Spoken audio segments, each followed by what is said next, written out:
Hello കൂട്ടുകാരെ, എല്ലാവർക്കും സുഖമാണല്ലോ. എല്ലാവർക്കും സുഖമെന്ന് വിശ്വസിക്കുന്നു. അപ്പോൾ ഇനി ഞാൻ വന്നിരിക്കുന്നത് ഒരു മട്ടൻ ഫ്രൈ ആയിട്ടാണ് കേട്ടോ. മട്ടൻ ഫ്രൈ എന്നോ മട്ടൻ ചുക്കാന്നോ എന്തോ വേണേലും പറയാം. അതിനു മുമ്പായി എൻ്റെ കൂട്ടുകാർ ആദ്യമായിട്ടാണ് എൻ്റെ വീഡിയോ ചാനൽ കാണുന്നതെന്നുണ്ടെങ്കിൽ പ്ലീസ് എല്ലാവരും എൻ്റെ ചാനൽ സബ്സ്ക്രൈബ് ചെയ്യണം കേട്ടോ. സബ്സ്ക്രൈബ് ചെയ്യണം. അതുപോലെ തന്നെ ബെല്ലൈക്കൻ പ്രസ് ചെയ്തിട്ട് ഓളന്ന് കൊടുത്താലേ ഞാൻ ഡെയിലി ഇടുന്ന വീഡിയോയുടെ നോട്ടിഫിക്കേഷൻ കിട്ടത്തുള്ളൂ. അപ്പോൾ അതെങ്ങനെ ഉണ്ടാക്കുന്നത്, അതിന് വേണ്ടുന്ന സാധനങ്ങൾ എന്തൊക്കെയാണെന്ന് നോക്കാം.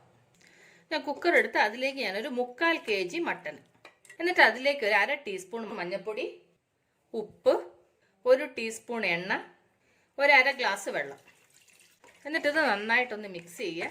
എന്നിട്ട് ഇത് അടച്ച് വെച്ചിട്ട് ഒരു 4 വിസിൽ അടുപ്പിച്ചിട്ട് നമുക്ക് ഓഫ് ചെയ്യാം. മട്ടൻ വേവുന്ന നേരത്തിന് നമുക്ക് മസാല തയ്യാറാക്കാം. അതിനുവേണ്ടി പാൻ അടപ്പ് വെച്ച് അതിലേക്ക് 2 ടേബിൾ സ്പൂൺ മല്ലി, 1 ടീസ്പൂൺ പെരിഞ്ജീരകം, 1/2 ടീസ്പൂൺ ജീരകം, 2 ടീസ്പൂൺ കുരുമുളക്, അത് കഴിഞ്ഞ് 1 കഷ്ണം കറുകപ്പട്ട, ഒരു 3 ഗ്രാമ്പു, ഒരു 2 ഏലക്ക, എന്നിട്ട് അത് കഴിഞ്ഞ് 5-6 വറ്റനമുളക്. ഇത് ഇത്രയും കൂടെ മീഡിയം ഫ്ലെയിമിൽ നമുക്കൊന്ന് ഫ്രൈ ചെയ്തെടുക്കാം. അപ്പം മസാല നന്നായി ഫ്രൈ ആയി ഞാൻ സ്റ്റൗ ഓഫ് ചെയ്യുക. മിക്സിയുടെ ജാറിലിട്ടൊന്ന് പൊടിച്ചെടുക്കാം. അതേ പാനിലേക്ക് ഞാനൊരു 2 ടേബിൾ സ്പൂൺ വെളിച്ചെണ്ണ ഒഴിച്ചു. നിങ്ങൾക്ക് വെളിച്ചെണ്ണ എണ്ണ എന്ത് വേണേലും യൂസ് ചെയ്യാം കേട്ടോ. വെളിച്ചെണ്ണ നന്നായി ചൂട്, അതിലേക്ക് 1 കപ്പ് ചെറിയ ഉള്ളി വെളിച്ചെണ്ണ കിടന്ന് നന്നായിട്ട് ഫ്രൈ ആവണം.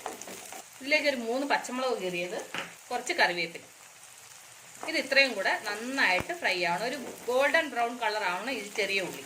അപ്പോൾ ഉള്ളി നന്നായി ഫ്രൈ ആയി ഇതിലേക്ക് നമുക്ക് 2 ടേബിൾ സ്പൂൺ ഇഞ്ചി വെളുത്തുള്ളി പേസ്റ്റ്, എന്നിട്ട് അതും കൂടി ഇതിൻ്റെ കൂടെ നന്നായിട്ട് ഫ്രൈ ആവും. അപ്പോൾ ഇഞ്ചിയും വെളുത്തുള്ളിയൊക്കെ നന്നായിട്ട് ഫ്രൈ ആയി. ഇനി ഇതിലേക്ക് നമുക്ക് വേവിച്ച് വെച്ചേക്കുന്ന മട്ടൻ ചേർത്ത് കൊടുക്കാം. അത് വെള്ളത്തോടെ അങ്ങ് ചേർക്കാം.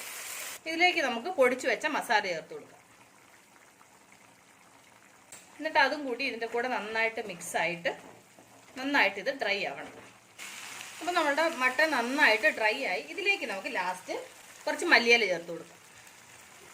എന്നിട്ട് അതും കൂടി ഇതിൻ്റെ കൂടെ മിക്സ് ചെയ്യാം.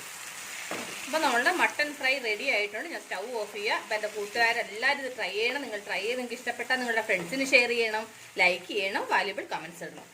അപ്പോൾ നാളെ നമ്മൾ പുതിയൊരു റെസിപ്പിയുമായിട്ട് പുതിയൊരു വീഡിയോയുമായിട്ട് നാളെ വീണ്ടും കാണും വരെ ബൈ.